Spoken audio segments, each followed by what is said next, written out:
Hello everyone, hər kəsə salam. Əziz 5-ci illər növbəti izahımızla qarşınızdayıq. Bugünkü izahımız iş dəftərindən olacaq. İş dəftəri səhifə 49, Language in Context 2. Bugünkü mövzumuz imperatives cümlələr, yəni əmr cümlələri affirmative and negative formasında olacaq. Keçən dərslərimizdə izahını vermişdik. Elədirsə, başlayaq. İlk öncə biz birinci exercise-in çalışmaya baxırıq. Görək nə deyir? Look at the myths and write imperative sentence with the words above. Demək, nə etməliyik? Şəkillərə baxmalıyıq və şəkillər əsasında yazmalıyıq. Burada affirmative cümlələr, imperative halında, bir də negativ halında. Elədirsə, başlayaq. Birinci özləri veriblər, yazıblar. İkiyə baxırıq. Şəklin üzərindən xətt çəkilibsə, deməli, burada həmin şey etmək olmaz da, düzdürmü? Baxırıq, futbolla oynayır, deməli, don't play soccer olacaq. Yazırıq.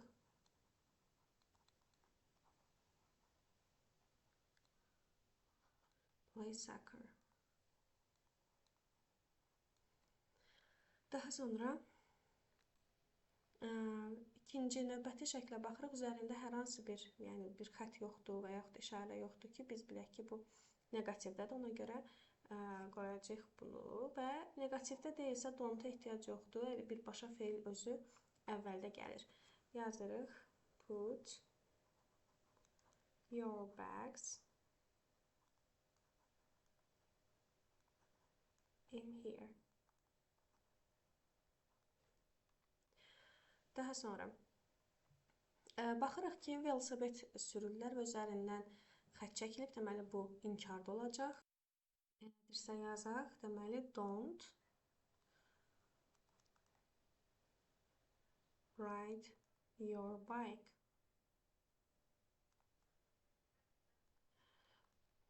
Üzərindən xətt çəkək. Daha sonra yenə görürük bir fotoaparat işarəsinin üzərindən də xətt çəkilib. Yəni, deməli ki, şəkil çəkmək olmaz. Ona görə bunu da inkarla veririk. Don't take photos. Daha sonra baxırıq, burada işarədə hər hansı bir qadağan işarəsi yoxdur, şəkildə daha doğrusu. Ona görə cross the road.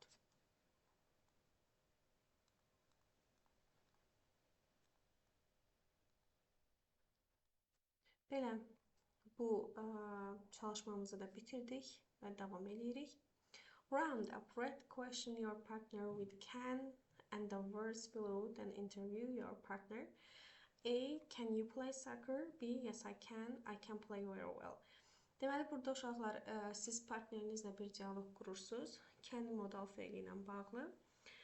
Necə bir dialoq qura bilərsiniz? Məsələn, birinci sualımız play soccer verilib.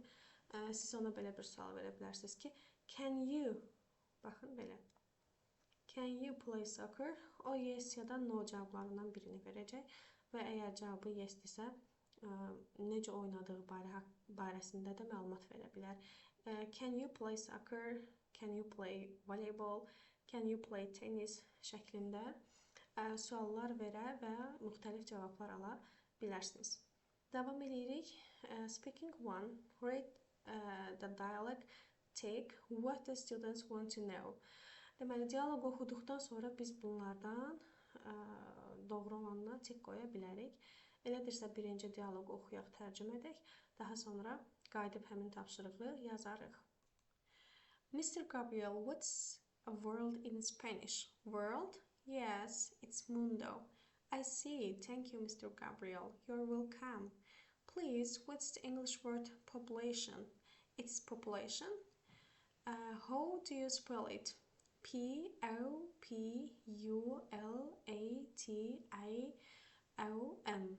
Thanks. No problem.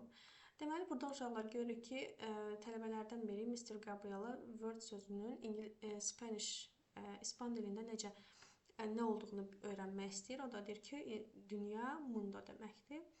Daha sonra isə digər bir şagird population sözünün hərf-bərif, yəni sözün tələffüzünün necə olduğunu öyrənmək istəyir və teacher də onun üçün bunu spell name edir. Yəni hərflərə bölür. Hərflərin tək-tək nə cür səsləndiyini deyir. Eləsə qayıdaq birinci tapşırığımıza. Deməli, tick the what the students want to know. Deməli, tələbələr nəyi bilmək istəyirdilər? Onlara tick qoymalıyıq. The meaning of a word, a new word in English, the pronunciation of a word, the spelling of a word. Bəli, burada doğru olacaq iki cavab var. Hansıdır onlar? Biri a new word in English, ingilis dilində yeni bir söz, ya da the meaning of a word, sözün mənası. Gəlin baxaq hansı doğrudur. Mətndən biləcəyik bunu. Bəli, mətndə uşaqlar, baxın burada soruşur ki, population sözü nədir və onun yazılışını öyrənmək istəyir uşaq. Deməli, birinci cavabımız olacaq the spelling of a word. İkincisi isə the meaning of a word, yoxsa a new word in English. A new word in English olacaq. Çünki niyə?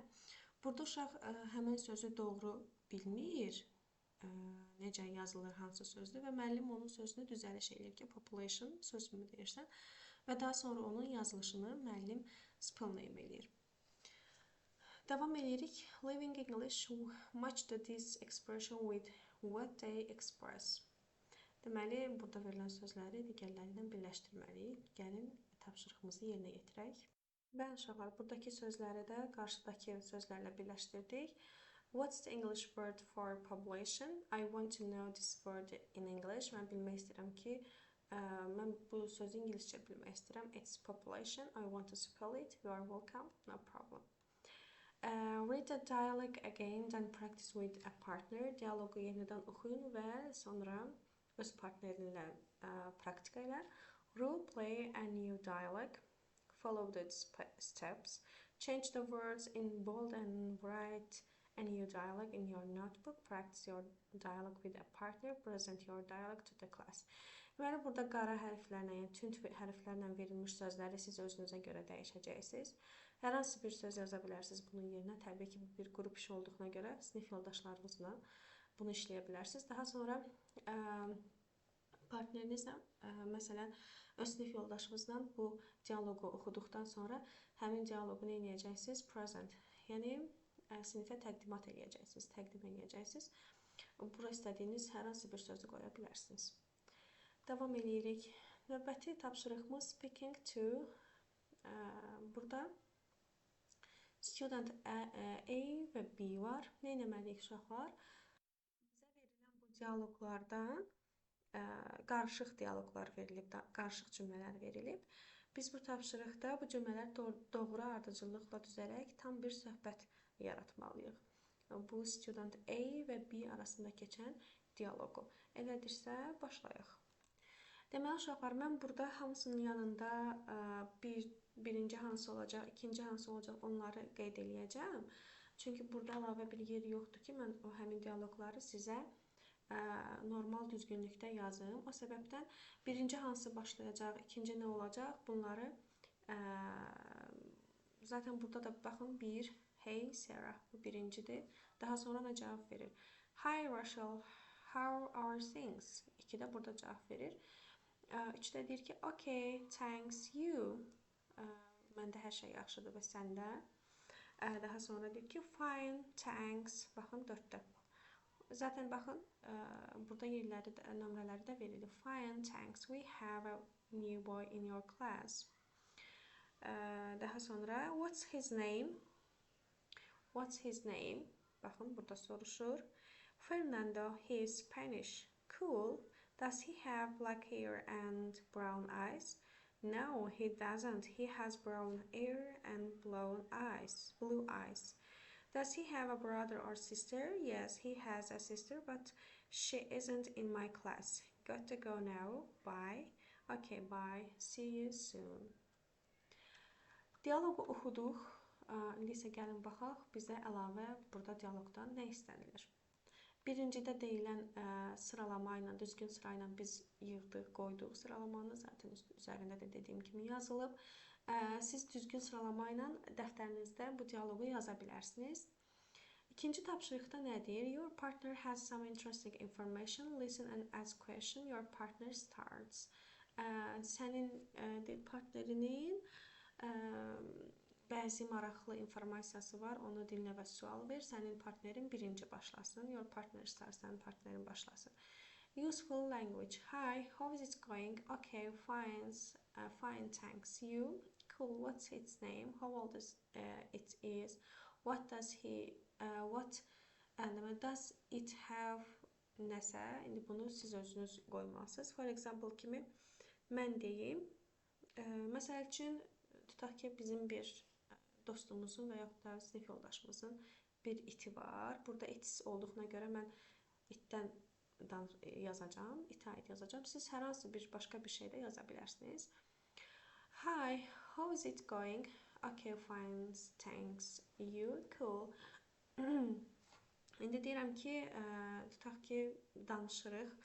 Hi, mən də deyirəm ki, how's it's going? Okay, fine, you? Cool. Deyirəm ki, I have a new dog. Tutaq ki, I have a new dog. Mənim bir yeni itim var.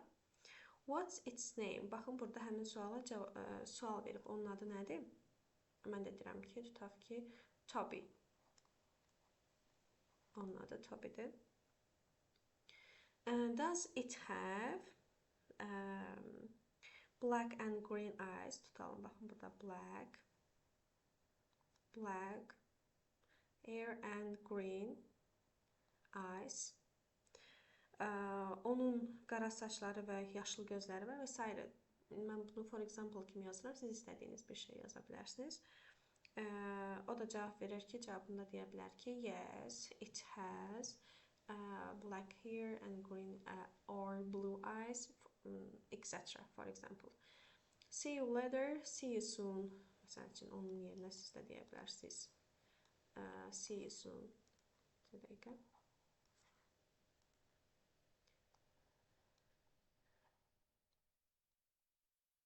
Tezliklə görüşərik. Burada belə bir dialoq qura bilərsiniz.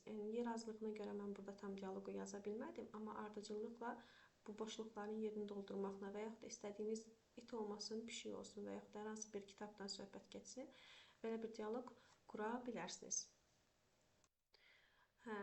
İkinci tapşırıqda zaten həmin heyvandan, yəni bununla ikisinin birləşməsi idi. Burada birinizin yazışması da, digəri isə sizin partnerinizin. Useful language, istifadə edəcəyi sözlər ola bilər. Fine, thanks, you, we have, a new cat. Baxın, burada cat istifadə edir. Siz də hər hansı bir şey istifadə edə bilərsiniz, ürəyinizin istədiyi. It has black hair, green eyes, for example. Bunlar sadəcə for example-lardır. Siz eynən buradakı kimi dialoq qura bilərsiniz öz dəftərinizdə. Üçüncü tapşırığa baxırıq. You have a new best friend. Tell your partner and answer their questions. You start. Bu dəfə isə siz başlayırsınız. Tutaq ki, sizin yeni bir best friendiniz var və onun haqqında öz partnerinizə danışırsınız, suallar və cavablar verirsiniz. I have a new best friend. What's her name? Useful language. Fine, thanks, you. I have və s. və axır. Yəni, bunlardan istifadə edə bilərsiniz. Həmçinin sizin partneriniz də burada verilən sözlərdən istifadə edə bilər. Onun adı nədir? Neçə yaşı var? Onun bacısı və yaxud qardaşı varmı? Saçı nə rəngdədir? Gözü nə rəngdədir? Bu şəkildə sizə hazır, baxın, cümlə qura biləcəyiniz sözlər də verilib. Həmin sözləri boşluqlara əlavə edərək dialoq qura bilərsiniz asanlıqla. Bu üçüncü tapşırıqla bağlı mən xırda bir dialoq yazmağa çalışacağım. Burada həmin dialoqdan yola çıxaraq siz də öz dialoqunuzu qura bilərsiniz. Bəli, uşaqlar, mən sizin üçün for example kimi bir dialoq qurdum. Biraz xırda balaca yazmışam yerləşsin deyə. Videonu durdurub, yaxınlaşdırıb baxa bilərsiniz. Eynən bu şəkildə siz də öz dialoqunuzu qura bilərsiniz. Elədirsə, davam edirik. Speaking 3. Read the dialogue. Deməli, dialoqu oxumalıyıq. Burada bizə dialoq verilib. Pronunciation, sözlərin pronunciationu var. Read and repeat. She loves it. I don't like science. She hates science. He likes school. Dördüncü tapşırıqda read the dialogue again and practice with partner. Deməli, dialoqu oxuyub tərcümə etdikdən sonra öz partnerinizlə praktika eləməlisiniz və role play a new dialogue, follow the steps. Buradakı addımları təqib edərək, yəni yeni bir dialoq qurmalısınız. Qara hərflərlə yazılan sözləri dəyişdirərək. Change the words below to write new dialogue in your notebook. Practice your dialogue with a partner. Present your dialogue to the class. Daha sonra qurduğunuz yeni dialoqu sinifə təqdim etməlisiniz. Gəlin o zaman dialoqu oxuyaq, tərcümə edək, daha sonra növbəti tapşırıqlarla davam edərik. Does your sister like her new school? Sənin bacın yeni məktəbini xoşlayır? Yes, she does. Bəli, xoşlayır. She loves it. O onu sevir. She likes her subjects, but she hates science. O bütün deməli fənlərini xoşlayır, amma science-dən, təbiət elmlərindən nifrət eləyir. Science burada uşaqlar ibtidai siniflərdə təbiət elmləri kimi gedir, amma yuxarı siniflərdə biologiya, kimya, fizika kimi ayrı-ayrı fənlər kimi çıxış edir. İndi mən burada təbiət elmləri dedim.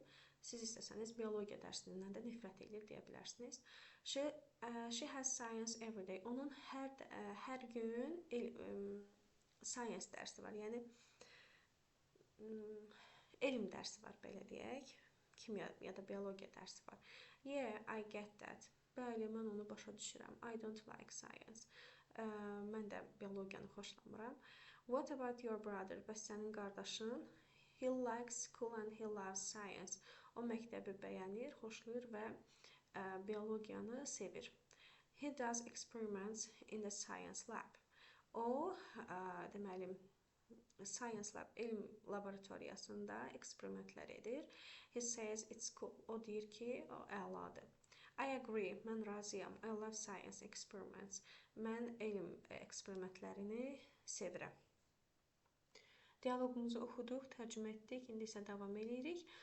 Burada davam etməmişdən əvvəl onu deyim ki, siz qara hərflərlə verilən sözlərin yerinə istənilən hər hansı bir söz qoya bilərsiniz. For example, sisterin yerinə tutaq ki, brother yaza bilərsiniz. Və yaxud da nə deyə bilərik? Friend deyə bilərik. Dostum, xoşlamır tutaq ki. Daha sonra science-in yerinə math deyə bilərik. Riyaziyyatı xoşlamır. Burada qardaşından danışır. Qardaşının yerinə nephew deyə bilərik. Daha sonra ya niece deyə bilərik. For example kimi mən sizə bildirirəm. İstədiyiniz hər hansı bir sözü yaza bilərsiniz yerinə. Davam edirik. Living English. What do the underlined words in the dialogue express? Deməli, dialoqa baxırıq. Burada altına xətt çəkilmiş sözlər. Yeah, I get that. Bunlardır və I agree. İlk öncə affirming, agreeing və confirming nə deməkdir? Onları gəlin deyim sizə. Deməli, affirming təsdiqləmə, agreeing razılaşma, confirming isə təsdiq etmə deməkdir. Altından xətt çəkilmiş sözlər yeah, I get that. Yəni mən onu başa düşürəm, anlayıram. I agree, yenə də anlamaq, başa düşmək deməkdir. Belə deyə bilərik ki, affirming daha çox şəxsən inam ifadə edir. Agreeing bir fikrin uyğunluğunu göstərir. Məsələn, mən hər hansı bir fikir deyirəm və siz də onunla razısınızsa, biz bu zaman agree, yəni razılaşmış oluruq. Confirming isə rəsmi və ya faktiki doğrulama məqsəd daşıyır. Burada dialoqda altında xətt çəkilmiş ifadələr əsasən agreeing, razılaşma kateqoriyasına aiddir. Növbəti səhifə ilə davam edirik uşaqlar. Speaking for, asking for help, student A, student B. Kömək istəmək, kömək soruşmaq. Gəlin baxaq. Burada da bir dialoq verilir və həmin dialoqu siz dəftərinizdə uyğun sırayla, düzgün sırayla yazmalısınız. Məsələn, bir də nədir? How is it? 2. Not great. 3. What's the problem? Problemin nədir? 4. I can't do my homework. Ev tapşırıqlarımı edə bilmirəm. Oh dear, do you need a hand with it? Daha sonra 6. Yes, please, but are you sure? Don't be silly. Of course, I'm sure. Bu sırayla dəftərinizə yazdıqdan sonra gəlirsiniz ikinci nömrəli tapşırığa. İki nömrəli tapşırıqda nə deyir? But another conversation in the correct order with your partner. This time your partner starts. Bu vaxt sənin partnerin başlayır ilk öncə. Put another conversation in a correct order with your partner. This time you start. Burada isə sən başlayırsan. Gəlin baxaq. Deməli ilk olaraq, can you do me a favor? I have a problem. A favor? It depends. What's the problem? It's my new phone. Your new phone? Yes, I can't use it and I'm stuck. Can you help me please? Sure. Deməli, bunu siz öz partnerinizlə bu şəkildə, elə bil ki, birincisini biriniz deyirsiniz, ikincisini digər partneriniz deyir, üçüncüsünü siz deyirsiniz, dördüncüsünü yenə partneriniz deyir. Bu şəkildə conversation qurursunuz. Practice your own conversation to ask for help. Öz conversation'ı qur deyir, kimdənsə kömək istəmək barəsində. You need help with your computer. Ask for help. You start conversation. Your partner has a problem. Listen and offer help. Partnerinin bir problemi var. Dinlə və ona təklif elə, kömək təklif elə. Useful language nələrdən istifadə edə bilərsən? Can you do me a favor? Can you help me please? I'm stuck. Do you need a hand with it? What's the problem? Don't be silly. Of course I am. I'm sure. Eyni ilə digər partner üçün də burada useful language nələr, hansı sözlər istifadə edə bilərsə onlar da yazılıb. Gəlin bizə verilən bu dialoq nümunəsindən öz dialoqumuzu quraq.